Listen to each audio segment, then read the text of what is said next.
It's Wizards versus Lesbians, a podcast for your ears. Hello and welcome to Wizards versus Lesbians. My name is Isaac. I'm Alexis. And today we are discussing Nona the Ninth.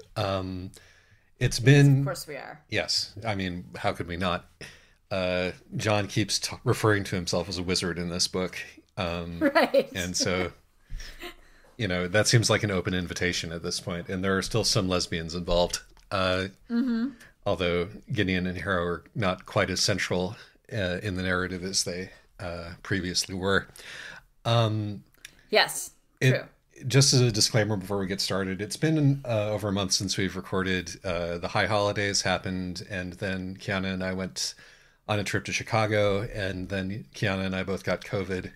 And so...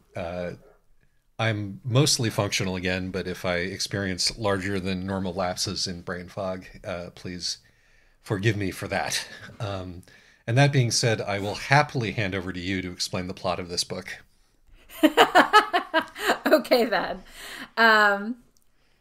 So I'm going to give this plot summary with the assumption that you've already read the first two books in the series. If you haven't, I recommend reading them before you. Genuinely can't see what anybody would be able to make out of this book if they hadn't read the first two books in the series. So somebody is in Harrow's body. We don't know who it is. She has no memory past about, 5.5 months ago. And she is living with Pura in the body of Gideon the First, and also both Palamedes and Camilla in Camilla's body, in a place where the Empire, the Necromantic Empire, does not appear to have much control, if any. And for a long time, everyone is trying to figure out who this incredibly sweet, somewhat childish person in Harrow's body is. Is it Gideon? Is it Harrow? Is it some fusion of the two of them? Is it somebody else entirely? Nona, meanwhile, is somewhat concerned about this, but mostly just wants to have a birthday party and, spend time with her grade school friends, led by Hot Sauce, and also spend a lot of time petting dogs. Yeah. I think that it works perfectly well. That is where we're at the moment in the Ninth House saga, which may be concluded in the next volume, but all bets are off, I would say, at this point. I'm hopeful that book number 4 really will wrap it up. I mean, we have actually, well, that's a spoiler, so I will put a pin in that. But yes, and as we mentioned in the intro, there are both wizards and lesbians in this book, and they are still in conflict. Yes. We have all the same lesbians as before, and also the same wizard as before. Yep, who is now handily self-identifying as a wizard in addition to being a wizard, so... Yes. Yeah. Of course. Oh, I forgot to add in the plot summary. This is intercut. Nona's story is intercut with... the backstory of the entire Necromantic Empire, as narrated to Harrow by John Gaius, yes, who is somewhat confusing Harrow with somebody else. This even more than the first two books is about confusion about who somebody is. Yeah, as far as John is concerned, women. Right. Pretty much. Starting with the Barbie doll and working your way out. And working his way up. Yeah. It is also somewhat ambiguous as to whether or not this is actually John or somebody's memories of John. Indeed. But it sure sounds like John. Yes. Although if it's John, it's very accurate memories of him. It does finally teach us that John is from New Zealand, which means that I now have to imagine him speaking in a New Zealand accent at all times. This is like the realization that everything Jadao says is in a Texan accent. Oh. Yes. Some cursed knowledge. Indeed. So why should you read this book? Well, I feel like if you've read the first two books, you probably want to continue knowing what happens, in which case you should definitely read this book. If you haven't read the first two books, then there's really no reason to read this book. So, the why you should and shouldn't are a little bit hard in this one, unless it's, what are some good and bad things about the book? In which case, Nona is very charming. Yeah. Nona is a great character. She's a lot of fun. And also you get to see a lot of characters get developed in various ways. And that doesn't necessarily, this includes people who are dead, who you just get to learn more about what they were like. Very much like Harrow in that respect. Yes, except, yes, this is very much like the book Harrow, which, gave for a lot of character development to, for example, Abigail, who, seemed kind of likable in book 1 and was promptly murdered.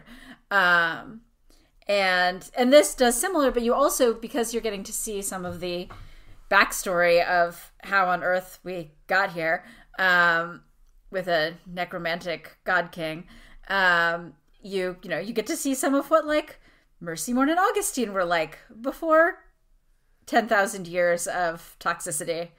Yeah. I mean, as we mentioned, through John's filter. Yes. Everything is through John's filter, so thus completely unreliable. But you get a lot of nice character moments. You get a lot more Camilla, which is always great. And Pura is great. There's dogs. There's a lot of charming character moments, even if it is a bit slow. Yeah, no, I would say like more of the same from Harrow, both in the slow pacing and also in the fact that it's not a whole lot like the book before it. The Ninth House, in terms of its tone and the kind of action that takes place in it, the Ninth House books this seems to be a continuing theme. Each book is a completely different book. Yeah, which is a great way to keep, the sequel well from starting to feel stale and flat. Yeah. If I may use that metaphor, I think the flatness is as opposed to a well of sparkling water. Clearly, I was still not entirely with it when we recorded this episode. Incidentally, is it a thing that when you turn around 35... you suddenly start to enjoy sparkling water? I drink little else. But also, I guess that, and this is the negative side of that, if you don't like the fact that it's not going to be more of the same, then just be warned, it's not going to be more of the same. The main narrative in this book is really charming, but is pretty much unlike anything that has happened in these books before. Yes. Except the sense of humor remains the same. Yes. There's actually, so narratively, just like the last two books, in each book she's doing a completely different thing with narrative structure, and she's doing a completely different thing with voice. And that's great if you want your well of sparkling water. But at the same time, there's a lot of consistency in the voice, in the the sense of humor, in the aesthetics, and also in the ways that she builds and then complicates like emotional and plot points. Indeed. Like, I feel like at this point, you know what you're getting into with Thames and Mere, and part of that is that you know that it's not, everything is going to get to be different than you expect, but also, at this point, presumably you're coming because you want more of that. Right. And once again, you will probably want to take a return trip because there's a lot going on in this book, and much of it I imagine will be clearer on a second read, which I did not get a chance to do. I've read it twice now, and it's definitely clearer on the second read. I would say thus far, of all three of the books so far, Harrow is the one that most rewards rereading. Sure, that makes sense given how sort of adventure story-ish the main. Is that right? Slice of life-y, the main. It's like a children's sort of adventure novel almost. The main plot line of this book. Nona. Yeah. And I mean, it's also that with Nona, I felt like I could actually see a lot of the things coming. Yes, very much so. Maybe not like, which is sure different from the previous two books, and particularly Harrow. And there's just so much going on in Harrow that, I've read it 4 times now, and I expect to read it a 5th and 6th and still find new things in it. And, the second time reading Nona, it was more just like, oh, yes, I'm enjoying hanging out with these people again. Sure. Yeah. Content warnings. And actually, before we do content warnings, I was talking to my dad about the podcast the other day, and he was like, so I know... So I noticed you do content warnings, because this is a talking point among people of a certain age. And I wanted to know whether you would like to explain why we do content warnings. Content warning, we're going to discuss content warnings. And if you don't want to hear about content warnings, skip ahead to 14 minutes and 56 seconds.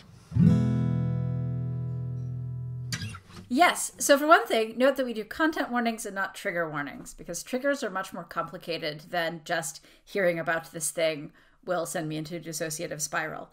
But I feel like content warnings are important because they let you manage your relationship to the narrative. When if I'm reading something and I know that it's going to contain a lot of body horror, great. I will read it when I'm in the mood for something weird and body horror. On the other hand, if I'm reading something and I'm really not in the mood for body horror, it's nice to know that I should put this off. And also, if I'm reading something and I know that it contains body horror, whether or not I'm in the mood for it, it will still be, for me at least, knowing roughly what I'm getting into enhances my enjoyment of the text. I'm actually very spoiler positive, even though we do put we have the spoiler zone for people who aren't spoiler positive, but I feel like you should be able to understand what it is you're getting into with a book. And also, to some degree, if you're listening to this podcast so that you can understand what's going on in certain segments of social media without actually having to read the books, then having a quick rundown on the content warnings is probably helpful for that as well. Yeah. I would liken it to, in game design terms, quality of life features. Yes, like being able to, all the accessibility stuff, like being able to turn up or down how shaky the cam is, or how sparkly the effects are. Exactly. It's just it's a simple matter of accessibility. And to your point earlier, two recent books that we've read for the podcast, one of which we've done an episode on and one of which we haven't, one of which is Slow River, one of which is The Wicked and the Willing. Two very different books. Oh, yeah. Both of these books contain child sexual abuse. Oh, yeah. One of them none of it's on screen. It's all very, sort of abstract and talked about. And it took me by surprise, and it made me, it did some stuff to my brain chemistry, right? The other one, which helpfully, because of the genre it's in, had its own content warnings right in the front. I was like, yeah, I know what I'm going to get from The Wicked and the Willing. And right. So none of the horrific stuff that happened in this book, gave me any... Also, I did put it on a list with all the content warnings, including CSA. Yes, you did. But just the fact that, you could argue that it's the twist where the art is. But, that strikes me as both a fragile and kind of a cheap trick, if that's what you have to rely on to make your artwork, I fully agree. I think that, it's one thing to say, oh, you don't want to actually know every single plot point, or, oh, hey, it's actually better to watch this movie not knowing what the twist ending is, or whatever. But I think that by and large, if your enjoyment of a piece of art can be spoiled by the twist, then it's not good art. And I think that for books in particular, if the book is not worth rereading, then I don't think it's, that good a book. Cool. So here at episode 51, we finally put down our why we do that, and also why we do the spoiler zone. Even, we do it out of respect for people who don't want to be spoiled, even though we ourselves don't care. Yes. Also, actually, it can be useful because it stops us from getting completely sidetracked, as we have this time. Indeed. But at the beginning of the podcast, into the minutia of a given book. I'll give a little skip ahead to timestamp X if you don't want to hear it jingle before we before we start off on this. But anyway, that being said, content warnings for this book. They're pretty much the same ones as before. Yeah. There's going to be necromancy. There's going to be horrible emotional manipulation. There's going to be mind control and body horror. Mind control and body horror, and lots of violent death. And once again, there's very little. There's very little in the way of, if any, in the way of sexual not violence. Not only of sexual violence, but also of threatened sexual violence. Yes. It's only, any sexual violence in the books is very abstracted, like, Harrow gets attacked while she's bathing, but it's, there's no sexual overtones to the attack. It is simply this guy is trying to kill her. Indeed. Yeah, and I don't believe any of the dogs die. So, Yeah, no dogs die that we're screen. aware of. Yeah. I suppose that's to some degree a spoiler, but that's fine. Well, let's get to the spoilers then. Yes. Spoiler zone, spoiler zone. So, yeah, no, what I was saying before is that we've actually unlocked the Locked Tomb, so the Locked Tomb books are got to be pretty close to their to their endpoint at this point.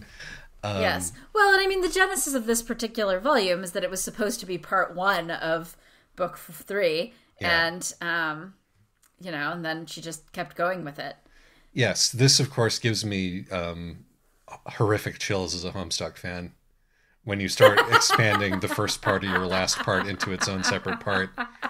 And that's why I said, I don't know how many books we have left at this point. Oh, that's fair. That's fair. But see, okay, there's a real difference between Homestuck and Locked Tomb. There's many differences between Homestuck and Locked Tomb, but there's one really crucial one here, which is that the Locked Tomb books have an agent, a professional editor, and a book contract behind them. That is true. There's a limit to, well, I mean, but the pressure from an editor and a book agent for a successful series like this will be, are you sure you can pump out maybe 5 or 6 more of these? No, the thing is less and less these days, because these days most people have appetites for trilogies and duologies. In fact, for a while there was a whole thing for trilogies, and then trilogies started getting scaled back to duologies, because it turns out that the ideal, that at least according to current marketing thinking, it seems that the ideal is you have one book to get everybody's attention, but nobody has the patience to sit through 2 more books. So then you have a second book that wraps everything up, and that's your debut. Where have they gone, the cat squashers of yesteryear? Well, I mean, there was Priory. That's true, but that was self-consciously a throwback, I feel. It was. And I will note that I placed Priory of the Orange Tree, now that we've unpacked Lyra's copy, on top of my cat, and she was not squished. She was somewhat annoyed. Cat annoyers, then. Well, you're supposed to drop it from a height, but regardless. Well, I'm not going to do that to my 17-year-old cat. Anyway, I'm going to let you lead this conversation if you would be kind enough to do that for reasons that I've already mentioned. So, sure. Where would you like to begin? So, well, first, because we were just talking about it, let's begin with the question of, do you feel like this needed to be a full-length book? No, I don't. I mean, I guess sort of here's the, like, in terms of like the major arc of the series, or at least what I'm imagining will probably be the major arc of the series, I feel like the major purpose of this book is to make us sympathetic to Alecto. Because she does a very good job of that. It really, really does. Because like if you accept that Nona is in fact Alecto, which seems to be the case, I mean that is pretty much that's very clear in the book. Yeah. Just wanted to make sure that everybody was on the same page in that one. You do. Yes. You do see posts online where people are having a hard time figuring things out, but like we're going to our experience of, I fear that our experience of Alecto as like the post-entombed Alecto is going to be, she's going to be very scary, as she might be the prime resurrection beast. Yes, I mean the first thing that she does upon coming to consciousness is like bite Harrow's face. Right, exactly. And then yell at her, "Why are you not pleased? This is how meat loves meat." I cannot say enough good things about Taz's writing. It's just her prose. So good. But that, and I also, I would not put it past Taz to try to keep up that biblical style for some, if not all, of the fourth book. I really hope that this like faux King James Bible, I assume, style is. I really hope that was just to kick us off. Oh, I'm sure that it'll appear in the fourth book. I'm sure the question of it'll whether appear it will in the be fourth book. most I of hope the that fourth it's not book. the entire fourth book, because that would be difficult to endure. Yeah, yes. But aside from that, like, I think that, but yeah, no, that besides that part, that epilogue was so good. It's like, get in line, slut. Says, "Get in line, thou big slut." Thou big says slut, Gideon. Says Gideon from across. Right. Well, and that's actually. I want to come back to that in a minute. Talking about like the sort of emotional beats of the book,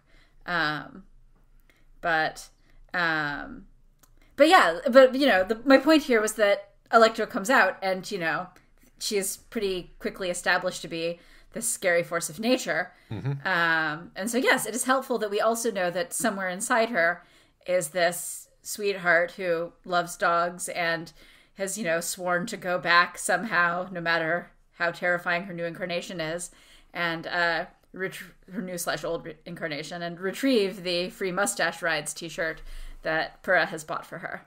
Yes. So I think that, like, if it is very helpful to us, particularly, I think that everybody is going to be on board with John the villain at this point, but it's important. You'd be surprised. I think we can come back to that as well, but I think that there's some interesting things going on with how John is the villain and how I expect to see and have already started to see people read that. John Gaius is not a Tumblr sexy man. Kinda more like Accio, but he's also a little bit of a schlub, so maybe he's a dangerous combination of the two archetypes. Yes. Well, as Kiana was pointing out to me earlier, there is a hefty chunk of Nabokov in Tasman Muir's writing, and yes, we will discuss The Magician's Apprentice in a future episode. But yes, we will. There's always room in a book like this for people to confuse the point of view of the wizard with the point of view of the author, or the point of view of the wizard with the point of view of with a heroic point of view, because because the wizard has to be charismatic and persuasive, or else it doesn't work. Well, I think that's part of it, but I also think that I honestly think part of it is that when you're reading, if you've got something from somebody's point of view, there's a sort of inherent desire to sympathize with them. Yeah, 100%. We've discussed many times how bad I am with unreliable narrators. Right, and one of the great things about John is that he's an extremely unreliable narrator, but if you're willing to start, the thing is, if you start trusting him at the beginning, it's very easy, I think, to get pulled into his idea of, like, obviously what he did was wrong. Obviously, like, he let his totally justified rage take him down the wrong path. But he's such a tragic figure. I think it's easy to buy into his own, self-pity. Right. I think it was a really wizard, right? It was a really great idea to make John's nemesis the plutocrat trillionaires of the world, because everybody hates those. Everybody who's going to be reading this book hates those people, including me. And so Right. And so, like, all of us can definitely sympathize with the idea that you would want to do whatever you can to punish these people. Right. Up It's to and just including, that, being everything that the populist dictator wants you to do. And we've seen this story unfold many times yes, over the years. Yes. It's great to see John continuing to hit all those consistent wizard points, like feeling sorry for himself, self-justification. It's so much self-pity and self-justification. Very, very much so. And so much of the, making one's pain be specifically about the, about how noble it is to suffer from the bad things that you have done. Mm-hmm. Yes. I like that he is sufficiently charismatic and his enemies are sufficiently hateable that you can definitely start to find yourself lulled into a sense of sympathy with this person. But the signs are there from the very beginning that a lot of this is self-justification, in justification after the fact, and that really from the beginning this guy is both lying to us and lying to the people around him, and being generally a manipulative jerk. Mm-hmm. And also that is kind of, even from the beginning, he's got, as he's personally as grandiose as the trillionaires that he hates. Yeah, no, 100%. It's almost as though power corrupts. Right, exactly. And that it does not matter how sympathetic you think he is in the beginning. It's well before you get to the point where he's destroying everything, who looks at a situation and goes, yes, I will puppet the dead president around, but you have to give me a nuke. Yeah. Like, there's absolutely no reason for anybody especially an individual. Like, okay, I can understand from like a realpolitik perspective, a state deciding to develop a nuke, like North Korea or whatever. But there's absolutely no reason for any individual for that ever to be a good idea. Yeah, no.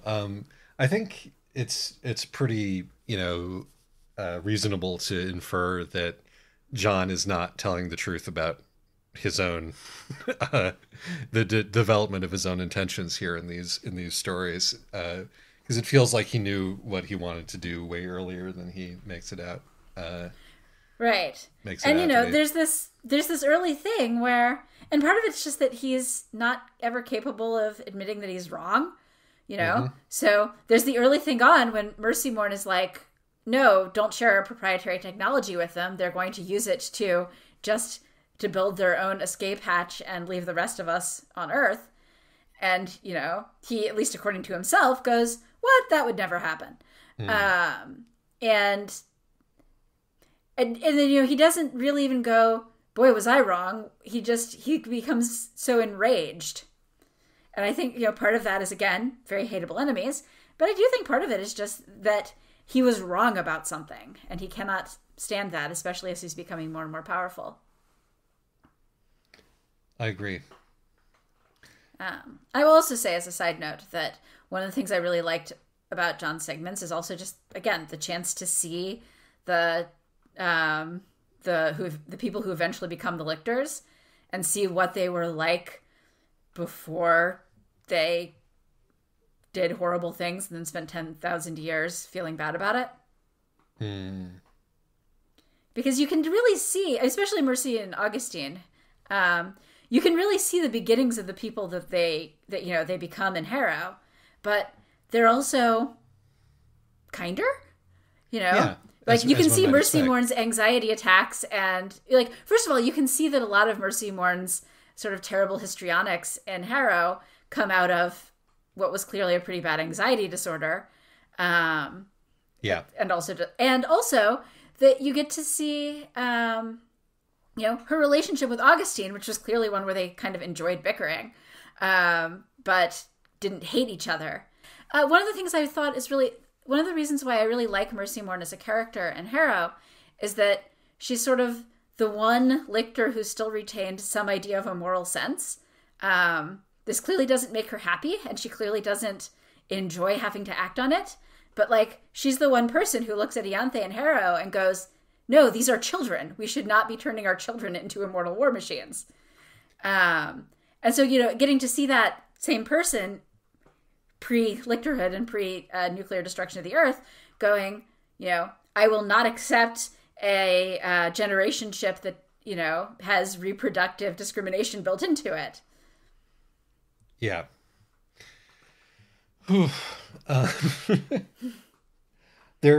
Speaking of turning children into war machines, I thought that these flashbacks had like serious Shinji and Asuka on the beach at the end of the world vibes. Yes, no, it super did. I was in fact going to say the same thing myself and forgot, so thank you for saying that. Not a problem. Shinji and Asuka sitting on the beach, sitting on the beach, sitting on the beach. Shinji and Asuka sitting on the beach, and they can't even strangle each other. No, there was serious Shinji and Asuka vibes. Just like, there's definitely some real like Evangelion feel to this one. Yeah, which I enjoyed. We had our Utena. Yeah. We will proceed to our Evangelion. So, but yeah, and so the other last thing I guess to say for a while about the John sections is that they really do. It is mildly frustrating to me to see people online taking John's story at face value, assuming that anything he says can be trusted. Oh yeah, because he flat out says, like. He tells Harrow that he's lying. Yeah. I mean, but that's all the good con artists do that. You start with telling them that you're lying. And right, then exactly. They trust you because you shared that with them. And then they proceed to lie to you. Yeah. It's terrible. It's very frustrating. And I suppose that, we are none of us immune to that sort of technique, except eventually one can build up, hopefully, a little bit of experience spotting it, at least in a narrative. I enjoyed how I also enjoyed how those segments, and I realized we haven't actually talked about the other bits of the book yet, but we'll get there. Yes. How Catholic it all is. Yes. Well, really? we were once very politely accused of on Tumblr of completely forgetting about Catholicism in our podcast, which is fair. I definitely forget about Catholicism a lot.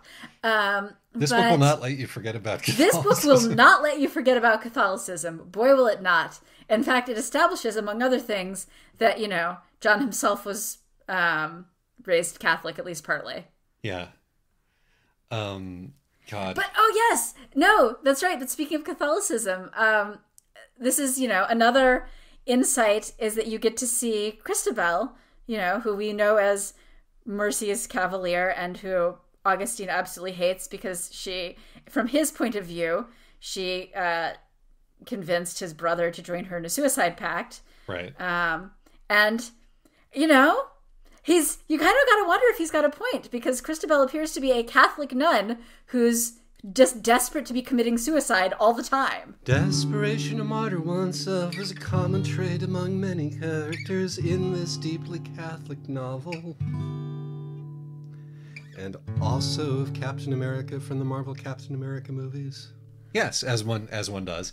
And my very, very favorite beat, perhaps in the whole book, is her being like, no, John, Jesus did that, and you saw how that ended up, so you do this instead. Right. Though I really gotta wonder, because that also seems like such self-justification, right? Of, oh, well, I can't spend all my time helping people, because that didn't turn out well for Jesus, and I'm clearly Jesus point too. Yeah, no, I however way you read it, whether it's a breathtakingly arrogant fabrication on his part, I mean, it's still breathtakingly arrogant to even share that story, but you know what I mean. Right, that's what I mean, is that it doesn't, to some degree, I believe that, totally willing to believe that she said something like that, but it feels like very much John's spin, because it's about the narrative of how did he come to feel totally justified in nuking the entire world. Yes, indeed. Starting with Melbourne. Oh, we forgot content warning, anti-Australian bias. They can which deal with it. I have been accused somewhat fairly of indulging in myself once or twice You certainly have. in my youth. Yes. I've gotten over it. I've grown past it. I've met Australians who weren't awful. All right. Before we move on, well, anyway, that's actually that's so wanky, but I really enjoyed. There's there's a reference in here to how the roses in the garden grew teeth, and that Yes, C the teeth and roses. yes, and that C and M, Mercy Morn and Christabel, or C and N. No, Actually. no, no, it's C and N. It's that's Cassiopeia and Nigella. Yes. Because so many of these people share initials. Generally, most of the people who share there's some people get initials, and then if there's duplicates, they generally get referred to by their job. So, like Augustine's brother Alfred is generally referred to as the hedge fund manager, or Augustine's brother. Yes. Who I enjoy how completely useless he is. It's just like, yes, a random hedge fund manager has shown up. There's absolutely nothing he can contribute. Indeed. But he's hanging around anyway. But the reason that those two particularly found that funny is because it's a Wittgenstein reference. The phrase, which turns up a lot in different like albums and such, is "the rose has teeth in the mouth of a beast," meaning that it's about the life cycle, right? Right. The rose consumes in its ultimate incarnation is the beast that eats, etc., etc. But anywho. The indie band Matmos released an album called The Rose Has Teeth in the Mouth of the Beast, in which they scored words from famous queer thinkers with found sound appropriate to the individual thinker's biographies.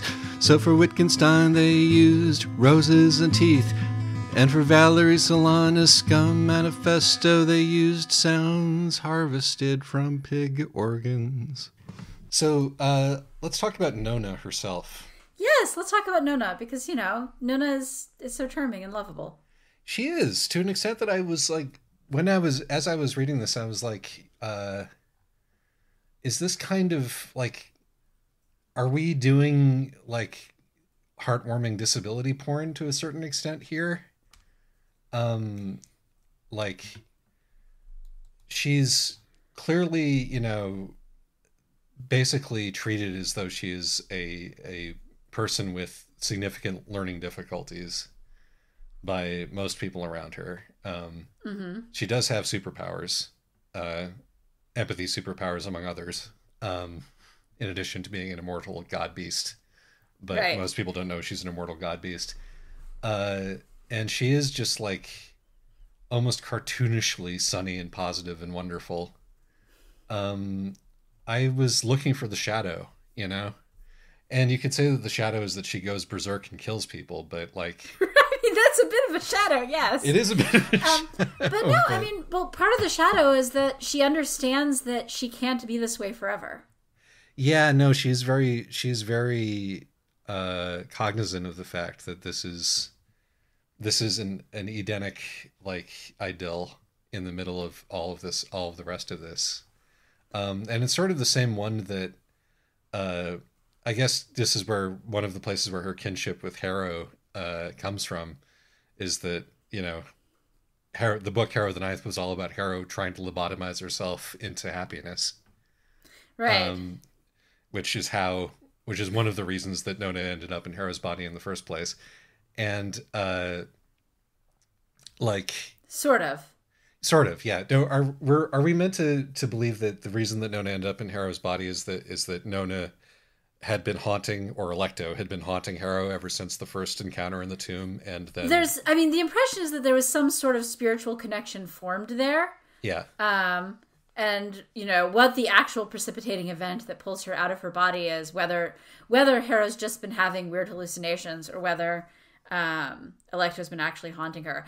I mean, the thing is that the body as Harrow sees it is not Alecto and is not Nona. Yes. It's so it's Harrow's fantasy fantasy woman. Yeah. So Um, but Nona still loves Harrow's face and doesn't yes, like Gideon's face, yes. which is interesting. Which made me think, oh, she's obviously Gideon, but that's so obvious that she's obviously not Gideon. You know, Well, no, oh, for me it was that Gideon doesn't. Gideon seems pretty confident that she's hot. that is true, actually. Yeah, Like Gideon has a lot of issues, and boy, do we get to see Gideon have a lot of issues in this book. But we should definitely circle back around to that. right, but like Gideon does not. One of the things we do not see whenever we have Gideon's perspective is any doubt of her own attractiveness. Like Gideon seems fully convinced that she's hot and good with a sword, and she's not necessarily certain of anything else. But Yeah, no, that is true. But regardless, there's a connection between Electo slash Nona and Harrow slash Anastasia, um, that presumably will be explained in more detail in the next book because we still don't know how that all happened. John didn't get to explaining that part yet because it hadn't happened in those flashbacks. yes, though I mean we know something of it, which is that he had Anastasia build the tomb, and then he took Electo into it and said, basically, because you get this brief memory that she has of it, being like, ooh, what is this? And he's like, well, come and see. And then we don't know exactly how he manages to trap her there, but Yeah. Um, but back to my point. So how Nona functions in this narrative, right? right. She's got a child's brain, essentially. Maybe a 12-year-old's brain, sort of in the way that she interacts with people. She's in a woman's body. She's in a young woman's body. She's in a 19-year-old's A body. 19-year-old's body. She is sexually aware. She's starting to become sexually aware, I feel like. Sure. But she gets, as a 12-year-old would, she gets the ass jokes, but also she feels attraction. And she's very sort of, she's tractable in the way that a kid would be. That I'm not entirely like. Well, I don't know. My memory of kids. getting her to eat. I mean, that's actually one of my favorite things about the book is Yes. the never-ending struggle to get Electo to eat food, or Nona rather. But it's like this character is, particularly since as we've said, the specter of anime hangs over these books. This character is like enough like a certain character archetype that one encounters in the Japanese animes and in other related phenomena, that, and particularly given like Taz's savviness in these waters, that made me want to think about like why, what are we being given here? What is this fantasy that we are being given? Particularly since John, Humbert over here, is like is also present, sort of interspersed between these things. And it made me think of like what Nona represents as an object of desire here, both in terms of an object of other people's desire, because obviously everybody wants her because she's a lictor. But it's not even that everybody wants her because she's a lictor. Because she's a blank slate, and so everybody gets to project what they want onto her. So Palamedes keeps thinking that she's a Gideon, and meanwhile Coronabeth thinks that she's a fusion because that's what Coronabeth wants for herself. Right, exactly. Is to fuse with Ianthe, which, what a horrible thought, but okay, sure, Corona. Yeah. And like people who want her to be an innocent child see her as an innocent child. And like Pyrrha, I think part of in that instance, who wants to play dad, and there's Pyrrha wants one to play moment dad, where Nona's like older self comes through and basically reads Pyrrha to rip to shit and back. Isaac, the phrase is "read to filth," right, and then recedes. Right. which I thought was interesting. Speaking of attraction to children, there's an interesting echo later where Camilla jokes about Pyrrha being a chicken hawk when Pyrrha kisses her. Because, of course, Camilla is merely a grown woman, where Pyrrha is millennia old. Right. But it's like, I'm not saying that Pyrrha wants to fuck Nona. I'm saying that it's important to Pyrrha that Nona be a child that Pyrrha can parent. Yes. Because that's clearly what Pyrrha wants, is like just a chance to play family and. Right. Exactly. And. But I think part of what's going on here is because this is Tess is very genre savvy, and one of the things that Harrow was about is was about like about the way that fans create separate universes and ideas in their head and worlds in their head.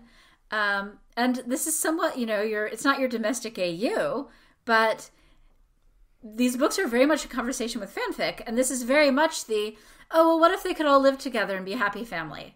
Yeah. Which is an impulse that readers always have. And so she's giving it to us.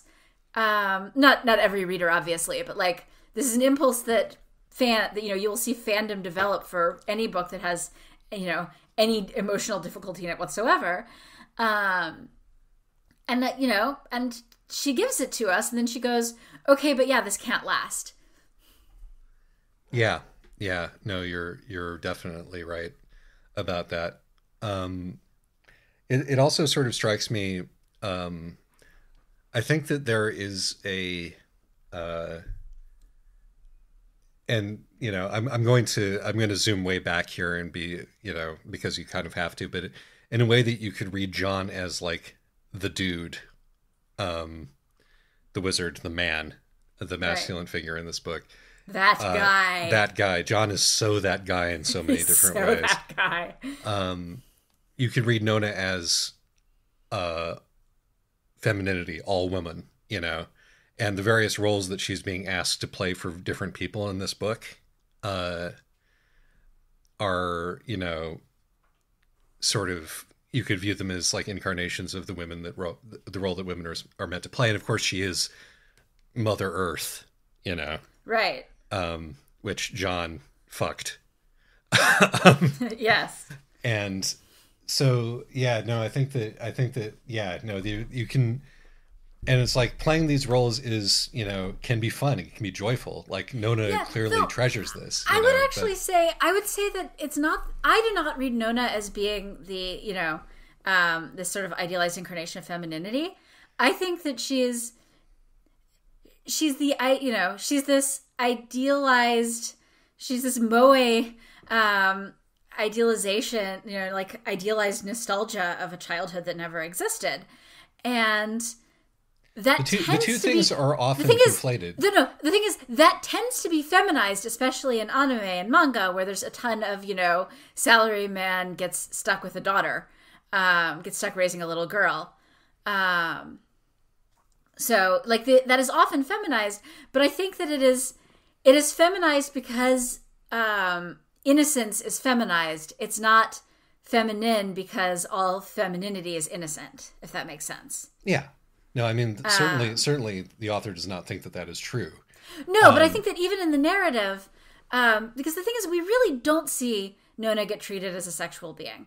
No, we don't. We see Nona have everybody refers to Nona's crush on Camilla as puppy love. Yes. And Nona's definitely, sort of just burgeoning ideas about sexual attraction towards, say, Coronabeth. Everybody goes, well, yes, but everybody feels that way about Coronabeth. Well, she also feels that way about what's her face, the giant mohawked soldier. Well, yes. No, like clearly Nona's in the process of having her lesbian awakening. Nona. It also could be said that Nona just loves everybody because that's part of her deal as being, Earth. I mean, that is part of her deal, is that Nona loves everybody, and because she loves Palamedes. The only people that we see her express any sort of romantic or sexual attraction to are all women. Sure. But even so, it's very much framed as that sort of, first innocent awakening childhood crushes. Yeah, I agree. Because there's just this thick layer of nostalgia spread all over it. And so that's why I feel like Nona isn't supposed to so much represent femininity as she's supposed to represent childhood. And the fact that everybody, treats her, like infantilizes her, is kind of part of that. Yeah, no, I think that is a better reading. I agree. I think that we may see more grown-up Electo as, the sort of the Ian to John's Young later on, but yes, I would not be surprised to see, though.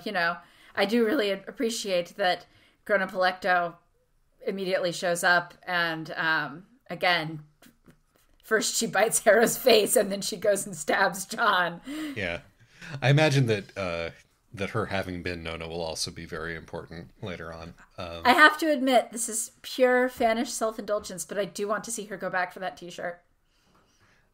I mean, how could she not? Right? How could she not? I would be shocked if that doesn't figure in somehow to the epilogue or what have you. I would certainly be disappointed.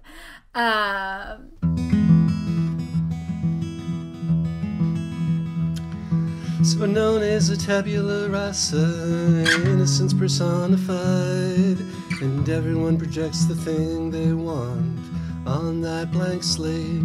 To be pure is to be wanted, virgin territory conquered, and the lack of any sexual undercurrent at all to that desire is interesting, particularly when the series as a whole is so anime inflected, and the ancient creatures in the child's body is a well-worn anime fetish. And that's what I was trying to get across with my bruised and battered brain. But what's done is done, and now is now, and we're gonna talk about memes. Right? How could she not? I would be shocked if that doesn't figure in somehow to the epilogue or what have you. I would certainly be disappointed. But so one thing I want to switch gears a little bit. One of the things that is really interesting to me about, because I've been thinking about why do memes in the Locked Tomb book not annoy me the way that gratuitous memes and references in most other science fiction and fantasy do. Mm-hmm. When people throw in a reference to, it's dangerous to go alone or don't split the party or whatever. It's very sort of immersion breaking. Yeah. And it's not for the Locked Tomb. And part of that is that she sets out her tone right away with, Gideon's dirty magazines. But I think it's also that one thing she's constantly doing is building up these intensely emotional scenes. And she's then using humor not as a, haha, I didn't mean to be sincere, because she leans really into the sincerity. She's using it more as the sort of brief moment of emotional catharsis where you're just like, just a chance to catch your breath and laugh out your, all that tension. And I think that is a really interesting use because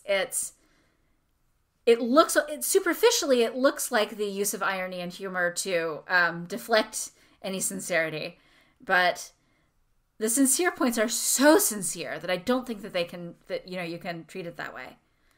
Oh yeah, I mean, what the function of humor in classical literature or classical literature theory is catharsis, right? Right, exactly. And this is, and these are memes and humor as a moment of catharsis, not as a wink, wink, didn't you catch the reference? Or even as a, well, let's take a moment to break the immersion so that, you don't have to worry that we're taking any of these feelings too seriously. No, it's just a, oh, that joke was so awful, because that's usually how this goes with the memes here. That joke was so awful that it felt like being punched in the gut, but at least I can breathe again now that I've exhaled, Right. And I think it also comes off a little bit as gallows humor. Oh yeah, 100%. Right? I mean, to some degree, the laughing that you get from, you know, none pizza left beef, or in this case, then perish, is this moment of, you know, it's humor as catharsis, and it really mimics the feeling of everything is awful and you feel awful, and then some stupid meme pops into your head and you laugh about it. Yeah, it should be pointed out that, you know, for scholars in the future, that all of the memes... For scholars in the future who are somehow listening to our podcast. Yeah, you know, well, you never know. But for scholars in the future, that all of these memes are not... These are not contemporary memes. Like... Right, these are all memes from like 8 to 15 years ago. None Pizza with Left Beef is now 15 years old. It is. I assume that you also saw I also saw the post. Anniversary post on Tumblr. It was a decade old by the time Harrow came out, at least. Right. And I mean, but you know, it's... Then Parrish is from the Obama administration, I'm pretty sure. Yes, definitely. So like these were not meant to be contemporary references. These are meant to be like just old enough to make you groan, you know, within the context of these books. Right. Which in some ways, the fact that they were already dated by the time they show up in the books helps the books feel slightly less dated. Yes, I mean, agreed. I still expect that in 20 years, like, either this will be classic literature that people are picking apart, or it will just feel hopelessly dated. But it's the fact that these aren't super current, at least makes it, you know, doesn't make it feel like she's trying to make these books relevant. Agreed. I wanted to mention that I think that it's fair to say that if there is a big theme from all three of these books at this point, and of the series as a whole, it is codependency and the hazards of love. Yes. The hazards. That's one big theme. I have a second big theme I want to bring up in a second, but sure. But I just wanted to point out that, like, since we are, you know, continuing to go into just how many different ways, like, really bad relationships, which, you know, we have a nice, you know, it's not, the book isn't saying that all relationships are bad. Obviously, we've had a few quite wonderful relationships in this book. Magnus and Abigail. Magnus and Abigail is a perfect example. And, you know, Palamedes and Cam is not a wonderful relationship. No, it's not. You know, it's, whether it was better than the alternative, who knows? But, like, it's certainly, like, Pura is right. You know, they're like, Pura, whatever you think we're doing, we're not doing that. What we're doing is great. But Pura is right. No, she is. You know? She refers to Camilla earlier in the book as one of devotion's casualties. Like, yeah. She understands that there is actually no perfect love that can, you know, result in one or two people giving up their individual selves, even if you do create a perfectly nice third fusion form. Hi, Paul. Do we know why he's called Paul? No, I do have to say, Ianthe's, I can respect that, but do not admire it, is a great line. and one that I fully plan to deploy on other occasions. Yes. Ianthe continues to be a joy. She continues to be a joy. She continues to be awful, but that's her point. That's part of the point. Oh, speaking of awful, well, we're getting into nested diversions now, but let me finish my thought and then wrap, yes. And then go back to this thought and then go to your thought. Yes. So finishing up my thought, given how how queer desire as the revolutionary moment has turned out to be such a central theme of our podcast. Mm-hmm. Also, for the record, I have no idea where that phrase came from or what it refers to. It just popped into my head. Yeah, I think we just came up with it. Yeah. I'm pretty sure that we hit on it. If you want to figure out what it originally was, I'm pretty sure we hit on it on the Werebear Chicklet episode. Yeah. So you can go back and listen to that one. Yeah, do listen to that one. That was a weird episode. That's Barely a Lady by Cassandra Carr, episode 20. But yeah, no, given that is turning out to be such a central theme, either in endorsing it, problematizing it, or, you know, reacting against it in so many of the books that we've read, mm-hmm. It is interesting that, like, the this book pretty much, I would say, named our series, our podcast, or this series of books pretty much named our podcast. Like This and the Unspoken Name. yeah, this, sort of real prime, bottom based, most popular Wizards versus Lesbian series of novels is all about no. Right. It's really, really all about how much that isn't the case. Yes. Which is actually a great segue. Well, once you're done. Yeah, no. That's all that I wanted to say. Segue away. Great, because that's a great segue into the point that I wanted to make about this big theme. And I feel like this is actually a big theme of pretty much all of much of Tamsin Muir's writing, and we can get more. We'll definitely get more into it in our Tamsin Muir short fiction special. But all of her stories are corruption narratives. Yes. They're thus far. I mean, we'll see how Alecto ends, but thus far, all of her stories are, the opposite of revolution. They're about corruption. They're about, Gideon's perfectly, Gideon had one desire, which was freedom. And she ends her book convinced that the right thing to do was kill herself to help her nemesis survive.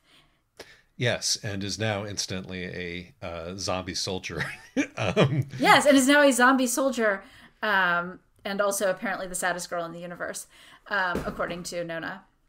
And, and like Harrow's is a story of lobotomizing yourself so as not to be corrupted. But she also sort of already came pre-corrupted in that, she's devoted to the emperor and also has already entered the tomb. But some of her story is about the ways in which, the ways in which she's, loses sight of her own integrity in search of, out of love for other people, whether it's Gideon or the body. And, we see this again with Palamedes and Cam. And like all of the lictors are that. And again, This is part of why I really enjoy the contrast of seeing the lictors pre-nuclear annihilation, is that you understand that they did not start out this way. This is a story of the ways in which people in bad situations talk themselves into believing that that being forced into these bad situations and making bad choices within them are actually good choices, and not only good choices but the right thing to do. Now that's the manipulator's art right there. It's the manipulator's art, but it happens even outside the manipulators, because it's not just about what John does; it's the entire system. This entire Necromancer Cavalier system is built which on. John invented, created, and perpetuates by his very life. But yes, sure he does. But the thing is also we get to see, John is to some degree the product of a system that doesn't, excuse anything he's done or mean that he was powerless. But it's not like everything would be great if John hadn't appeared on the scene. Yeah.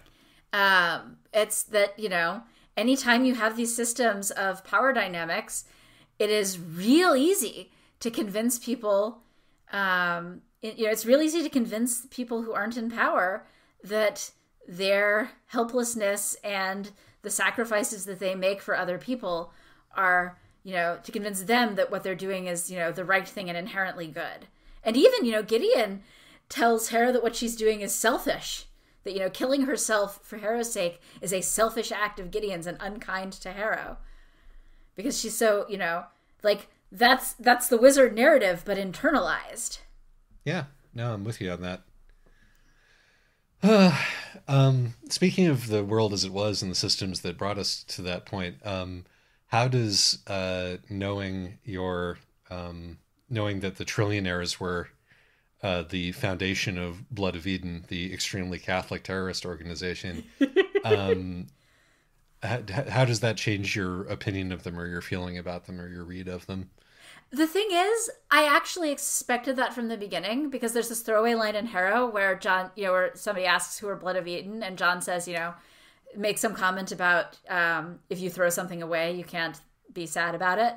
Right. And so I was like, oh, clearly these are the people who abandoned Earth, and I always assumed that John was the one who destroyed all of humanity. Sure. I read that as they left the necromantic empire. Rather than No, I didn't, because there's also the thing later where Augustine says to John, the people who destroyed humanity are gone. Stop trying to pursue them. Let it go. Yes. Yes. And John, and again, we can see Of course, flat out. you destroyed humanity, John. John Gaius simultaneously Q and Picard. But anyway. Right, but also there's this thing where, John turns to Augustine and says, if the man that you were, before had said that you would want to kill him, he would heard you say that he would kill you. And we see that that's yet another manipulative lie, because actually we see in the moment Augustine and everyone else around John being like, calm down. Can we not get so, can we stop focusing on punishing people and try to focus on saving everyone who's left?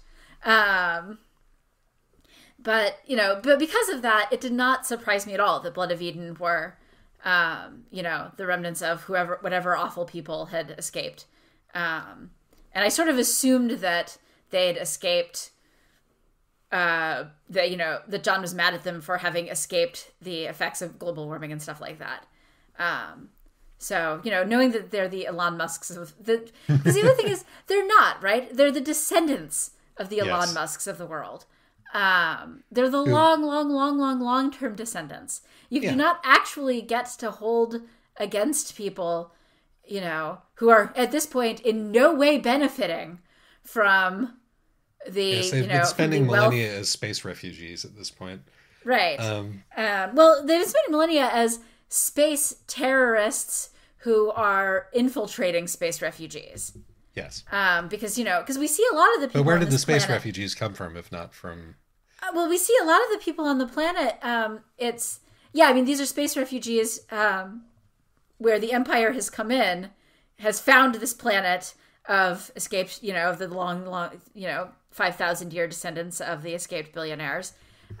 They murder the planet so that it can become a necromantic planet. And then you see generations later, because you get to see AIM, the messenger, generations later, her planet goes bad all of a sudden. Right. And we know from Hera that that's the result of the necromantic invasion. Indeed. And be interesting to see what AIM's deal is, incidentally. So I'm really mad about this. This is a real indication of the way that I read, which is, on the one hand, the words transmit themselves directly to my brain, and I do not necessarily hear the words in my head unless it's extremely rhythmic, or speech with really interesting, with a really unusual or strong rhythm. So thus, also the fact that I often read things that look like they could be Chinese Hanyu Pinyin, Romanized Mandarin, as Pinyin. So when I read Emma Sun, S-E-N, I was like, oh, Emma Sun, and did not realize that this was this was a pun on AIM and MSN. Yeah, messengers. The audiobook made that very clear. Well, this is one of the downsides of having audio processing. Didn't get that joke either immediately. Well, solidarity with Kiana then. Yeah, I had to see it. I had to see it pointed out on Tumblr, and then I was like, "Oh, derp." I mean, I had the same thing. I understood the whole thing that was going on with Gideon and Ortis erasure, but still, when Augustine says, Ortis will be giddy gone, I was just like, well, that's a strange thing to say, even though I knew in my head that Ortis was, replaced with Gideon. I don't hear, I don't read as phonemes. Yeah. That makes sense. I don't remember that one. I may have just passed that one through my head entirely. It's when Augustine is talking about, don't worry, because right before the sexy party, don't worry, when I want him to leave, Ortis will be giddy gone. Yeah, very good. Again, incredibly clever. So we're at our usual time at this point. We are. But, I mean, it's a very thick book. It's a very thick book. I think we're just going to have to run over a little bit and apologize to our listeners. Sure thing. what else do we have to? Was there? Well, let's do a. Is there a grumpy zone to be had Well, here? Is there I'm not anything ready about for the this? grumpy zone yet. Good Lord. Okay. Because there's another thing that's getting another moment that I like, which is, well, just this is to some degree getting back into the sort of point the idealized child, innocence of Nona. Is that, as you point out, when Electo comes through and just totally demolishes Pyrrha over this. This is because another moment you get where sort of which is, and it's also an emotional cathartic moment, is Nona has sort of resigned herself to, we're all going to die in the river and this is actually a good thing. But you can't kill the dog. Yeah. I mean, that's more metafiction, isn't it? It is, yes. Oh my God, I forgot about Noodle. Yes. No. Which is one of the things that I believe in our review of Girls of Paper and Fire. One of the first things that we said was massive respect for this book for immediately killing the dog. Right. Because that telegraphs... Right after establishing how sweet the dog is. Right. That this is a book that is not going to take care of your feelings, No. And since, as you said, this is the cozy, we're all a family living together and going to work and school AU. The dog doesn't die in this story. Right. So. Even as this AU is starting to fall apart, we still, you can't kill the dog. No, absolutely not. You can kill innumerable numbers of people. Yes, including named people. Yeah, but you can't Though kill admittedly, the dog. most of the named people who are dead still still show up in some form or another. Speaking of Homestuck, this book does have some of the, what does death mean? But Nona, who is herself like as close to a sweet puppy dog as you can get in human form, does actually die. We're not getting any more Nona after this. Yes. So maybe there's a little bit of symmetry there. Yeah. No, I think that's a good point. And yeah, so I think rather than Grumpy Zone, I want to sort of returning to the question of the very beginning of, did this really need to be an entire book? And we've already done the Evangelion reference, so now I'm going to do the gratuitous Utena reference. And I feel like in some ways this book is the Black Rose arc of The Locked Tomb, where on the one hand, it feels like it was stretched out more than it needed to be. Yeah. But on the other hand, doing so allows you to maintain the highly structured patterns of the rest of the series. And so it does have the same thing in common where like most of where the main characters are almost entirely off screen. Right. We don't get any Harrow. We only get a little bit of Gideon, and the only Harrow we get is when John is monologuing at her, sort of in his head, confusing her with Electo. Yeah, and she doesn't. It's not Harrow there, Right. Well, no. I mean, yeah. The thing is, it is Harrow who's doing the listening, but it's not. Right. You don't really get to see, but it's Harrow with somebody else's memories. We're going to assume that this is information that Harrow will have when she wakes up because of the weird soul thing that's happening between Harrow and Electa. Well, and it's I mean, the impression I get is that Electo is in Harrow's body. Yeah. Harrow is in Electo's body, dreaming Electo's dreams and memories. Yeah, I think that is correct. Because Nona is dreaming about Gideon for some reason. Right. Nona is dreaming Harrow's dreams. Yes. It's all very clever. I like it. It's all good. It's all very clever. You get the Speaking of and also speaking of Utena, Ianthe and Gideon are tower princes. Yes. And one wonders if that tower in question is the tower that leads between the river and the waking world. Which is such an Utena tower. Yeah, no, it's an extremely Utena tower. With the bells and everything. Yeah, no, that was like, I was like, oh, okay. Really, really, really hard to miss that. Yes. So what do you think about Gideon and Ianthe's friendship? And commemorated with friendship bracelets.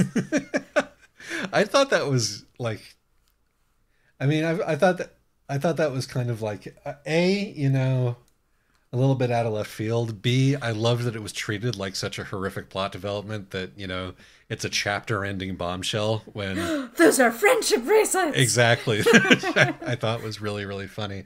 On a third level, like it I mean, it does make sense. If you want to say they have some stuff in common, they do. Right. One of which is the kind of personality that could really fall for Harrow Hark Nonagesimus. Right. Corpse like women, what we do for corpse like women. Putting on their skull paint or cutting off their hair. Even when they die, they still are there. They're there.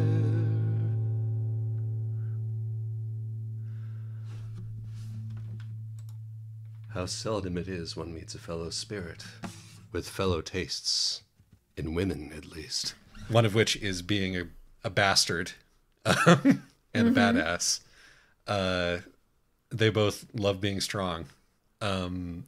Just in different ways. Just in different ways, exactly. And the thing is that I didn't think it came entirely out of left field, because you actually see, when you get to see them interact near the end of Harrow, they actually have a genuine rapport. I mean, it's not an uncomplicated friendship, but like they actually have very similar senses of humor. Yeah, there's a certain mutual respect there, and as you point out, a love of ass jokes. Well, and puns, and also puns. Yeah. So yeah, no, that does make sense. But and it's they're also definitely the kind of people who would wear friendship bracelets precisely because of the effect that would have on certain people who might see them. Right, like Harrow. Like Harrow, for example, yeah. Yes. And they also have the secret handshake, I think, for similar reasons. But it's also, Ianthe's like, what, 21, 22? Gideon's 19? Yeah. They are, as Mercy Morn likes to point out, basically children. I mean, they're very young adults.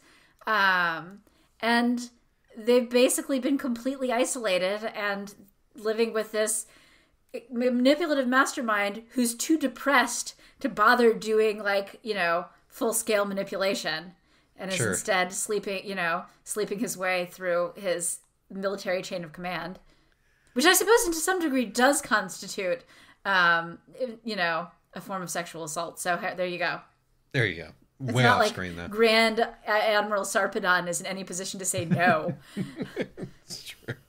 I can't believe you remembered the name Grand Admiral Sarpedon. I could be getting it wrong. I don't remember. But yeah, I think that I totally buy it, basically. I do not buy that there's... I mean, it's very symbolic that, Gideon is walking around with a giant hole where her heart should be. But I don't actually buy that the fact that she's being kind of awful in this book as the result of anything being done to her other than, trauma and a lack of a supportive and nurturing environment.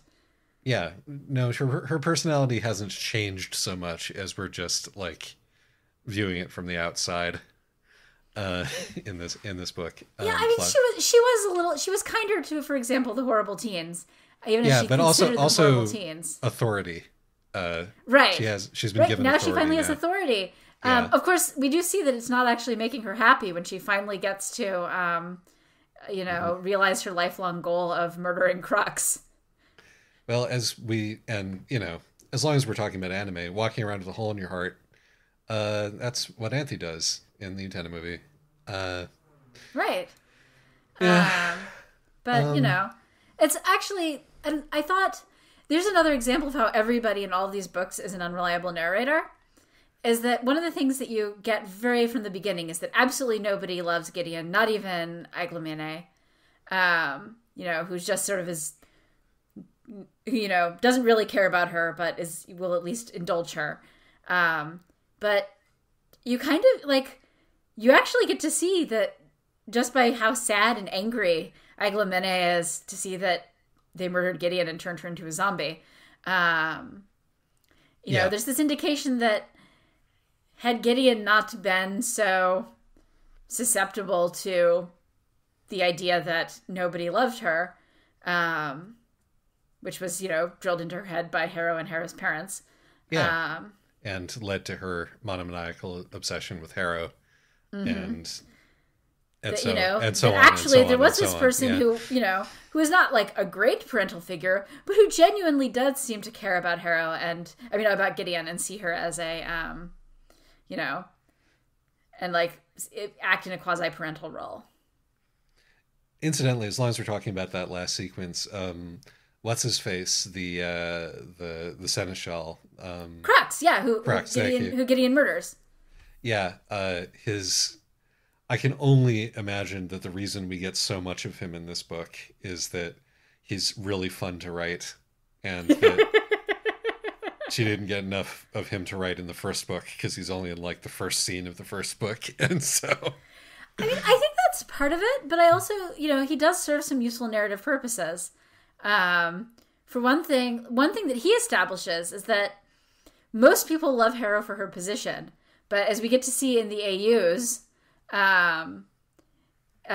Crux, while a horrible person, is, seems to be genuinely loyal to Harrow as a person, not, and as her position, but you get to see, even in the Harrow has no necromantic power AU, and Gideon does, that, he is loyal to Harrow.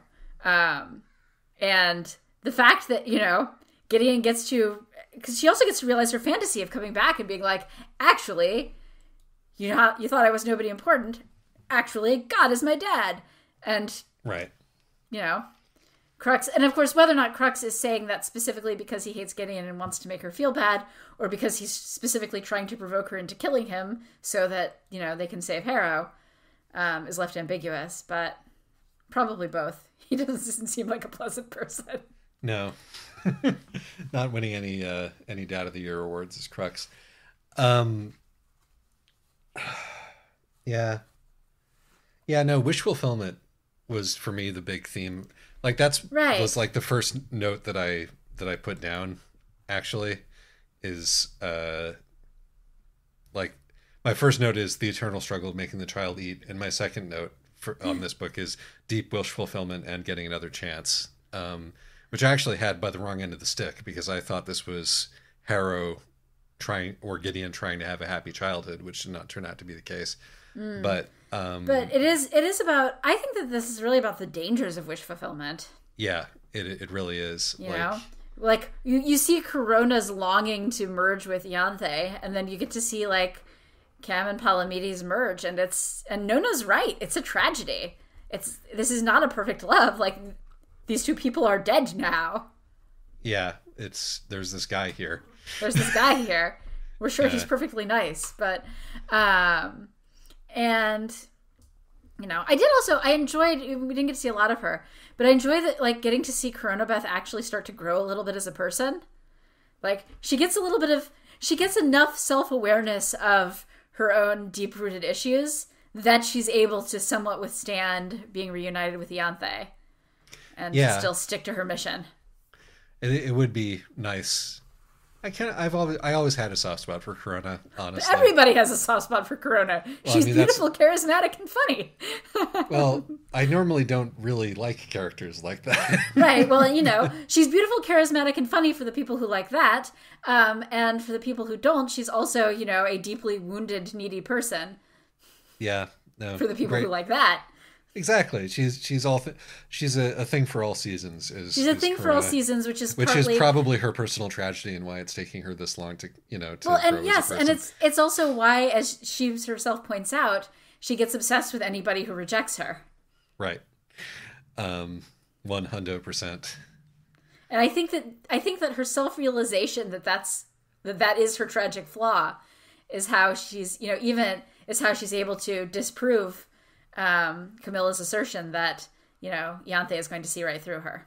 Hey, Alexis, do you have anything else to talk about? No, I feel like I got most of it out of my system. Cool. Another great entry into the series, I think. Yeah, I think so. I do think that We didn't even talk about hot sauce and the gang. I loved hot sauce in the gang. Yeah, That was the whole "Am I allowed back in the gang?" scene is like a genuinely moving scene. Also, the fact that Nona establishes her eternal friendship with Honesty by being like, "I also wanted to give you my cleaning rag because I thought you could maybe sell it to somebody to get high off of," and like that is the emotional entry which gets her back into the gang.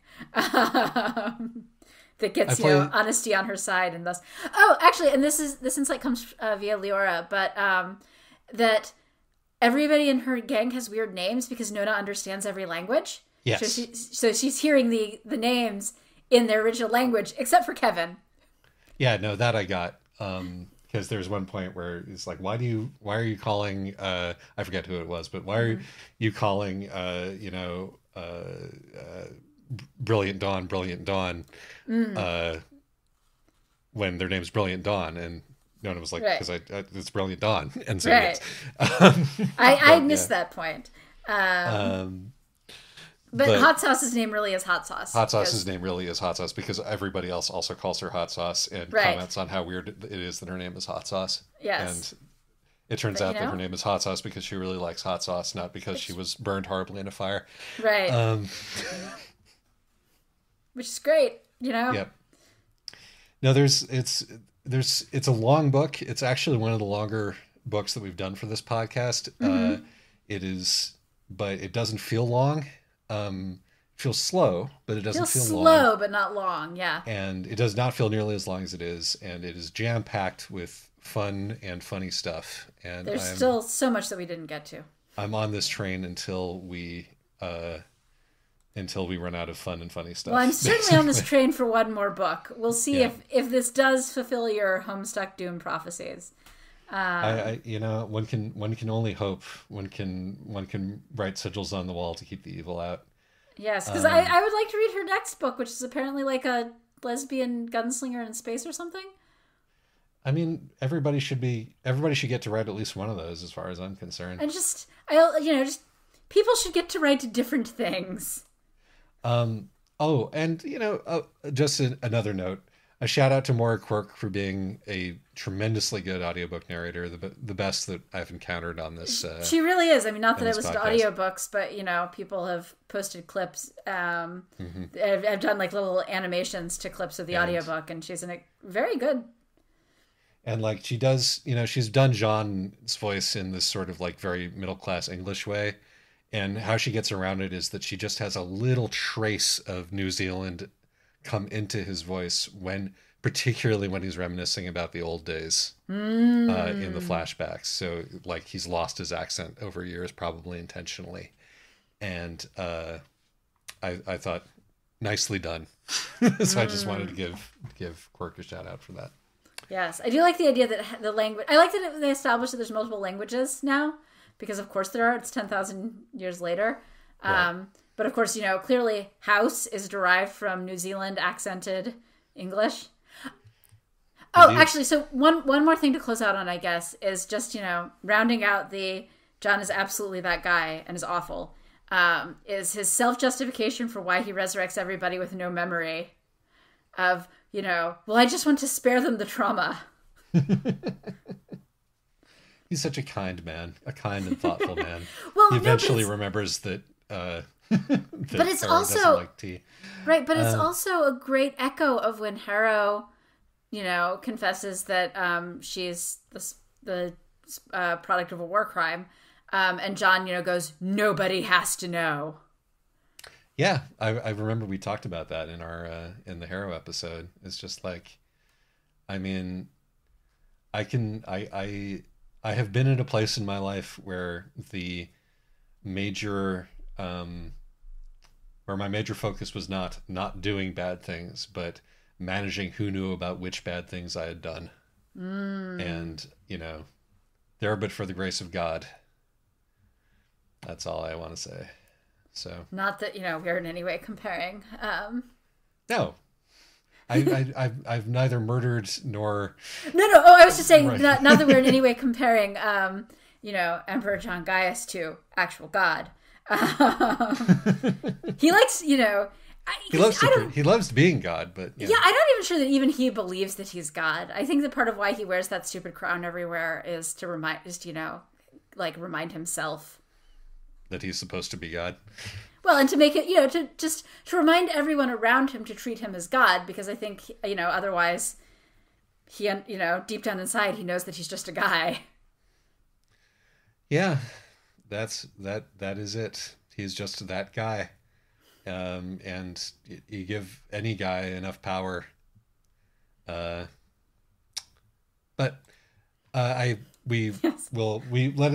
let's save our final biography of John for the end of this series. For the end of the series, which hopefully will come in like a year or two. Indeed.